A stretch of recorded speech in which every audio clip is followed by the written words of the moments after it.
L'actualité principale de cette matinée sur Radio J, cette opération de sauvetage dans le centre de la bande de Gaza qui a eu lieu hier en matinée. 4 otages sauvés par Tsahal et les unités antiterroristes Yamam. Noah Argamani, 26 ans, Almog Meirjan, 21 ans, Andrei Kislov, 27 ans et Shlomi Ziv, 40 ans. Bonjour Claude Moniquet. Bonjour Eva. Merci d'être avec nous ce matin sur Radio J en direct pour évoquer donc cette opération qui a eu lieu en plein jour. Claude Moniquet, vous êtes expert en contre-terrorisme, ancien agent de la DGSE. Est-ce que ça vous étonne qu'on décide comme ça de mener une opération en plein jour? En tout cas, quand on ne connaît pas vraiment ce type d'opération, on trouve ça très audacieux. Est-ce que c'est le cas? Je vous dirais, en pleine nuit, ça aurait été le cas aussi, parce que chaque moment de la journée offre ses contraintes, le manque de lumière, trop de lumière, enfin toute une série de choses.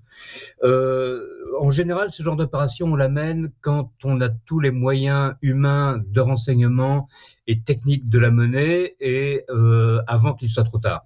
Donc j'imagine, ce sont des décisions qui sont difficiles à prendre, qui sont parfois prises dans l'urgence. Là, on est dans une situation où on sait que les otages, peut-être pas ceux-là, mais de manière générale, les otages du Hamas sont régulièrement déplacés.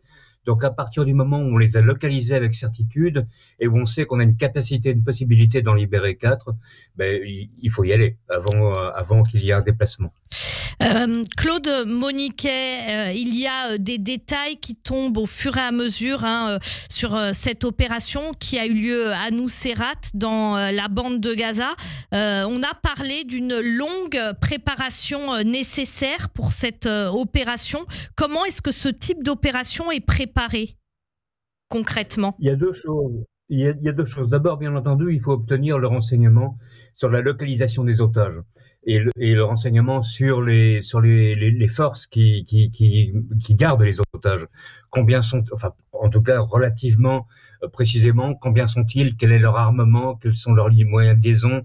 Est-ce qu'il y a à proximité des contingents qui peuvent venir à leur rescousse s'ils sont attaqués, etc. Et puis, il faut préparer... Comment ça se recueille concrètement, Claude Moniquet, ce type d'opération? Parce que là, en plus, on apprend que c'est dans le centre de la bande de Gaza, à Nuseirat. Là, d'ailleurs, où les forces terrestres israéliennes, jusqu'à présent, n'ont pas opéré. Vu de l'extérieur, ça semble impossible d'obtenir des renseignements sur ce genre de terrain. Comment est-ce qu'on procède en général? Il y a plusieurs moyens d'obtenir du renseignement. Il y a d'abord, bien entendu, des moyens techniques, l'imagerie satellite, l'imagerie par drone, des vidéos, des photos. Il y a l'interception de signaux, donc l'interception d'appels téléphoniques, d'échanges électroniques, etc. Et puis, très probablement, il y a du renseignement humain. Pour arriver à un degré de précision qui permet de savoir exactement dans quel cadre on va agir, le renseignement humain semble indispensable, et je ne pense pas que les Israéliens aient pu en faire l'économie, ce qui est une bonne nouvelle. Ça veut dire si c'est vrai, ça veut dire qu'ils ont retrouvé ou gardé une capacité de recueillir du renseignement au plus profond du territoire ennemi.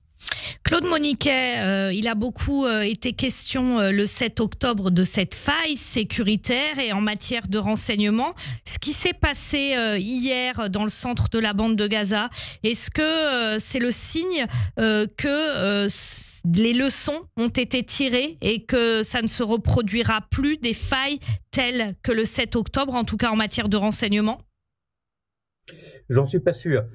Les failles du 7 octobre sont multiples. Il faudra des enquêtes internes et des enquêtes parlementaires et autres pour savoir exactement ce qui s'est passé entre probablement la volonté de ne pas déplaire aux politiques, ce qui est en lui disant des choses qu'il n'a pas envie d'entendre, ce qui est une grave erreur pour les gens du renseignement, sans doute des problèmes d'acheminement du renseignement. On sait par exemple qu'un officier de Haman avait prévenu, mais que son rapport s'est retrouvé bloqué quelque part dans la chaîne hiérarchique. Tout ça, ce sont des choses qui sont quand même plutôt de l'ordre systémique et qu'il va falloir régler.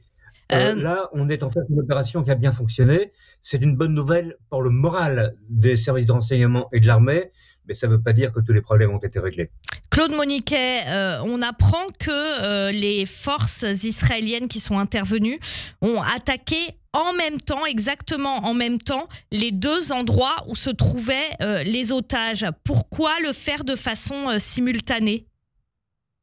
Rappelez-vous ce qui s'est passé en France après l'attaque de Charlie Hebdo, où les forces spéciales faisaient face à deux prises d'otages, une prise d'otage à l'Hypercacher et le fait de devoir capturer les deux terroristes de Charlie Hebdo à Dammartin. Et on a frappé, les forces ont frappé au même moment pour éviter que les otages soient éliminés. Il est évident que ces gens sont en liaison et qu'il y avait un risque, si un seul groupe était attaqué, que l'autre élimine immédiatement ses otages. Merci beaucoup Claude Moniquet pour ce décryptage. Merci d'avoir été en direct avec nous ce matin sur Radio J.